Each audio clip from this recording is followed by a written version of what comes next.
Hello everyone and welcome back to another video from Crazy Gamer. In this video, I'm going to show you how to uninstall the Gardenscapes game on your device. So let's get started right away.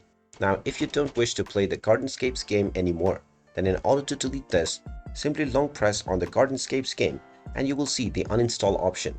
Tap on the uninstall button and you will be asked whether you are sure that you want to delete this game. Go ahead and confirm your choice and tap on the remove button, and this will uninstall the application right away. You can also open up the iOS App Store or the Google Play Store depending on your device and then search for the Gardenscapes game. Once you find the Gardenscapes game, go ahead and tap on it and you will see the uninstall button as well. Tap on uninstall and this will proceed with uninstalling the Gardenscapes game right away. And there you have it. That is how easy it is to uninstall or delete the Gardenscapes game from your smartphone.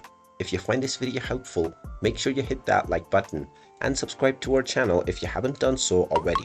Also ring that notification bell to never miss another update from us. Thank you for watching and I will see you again in the next video.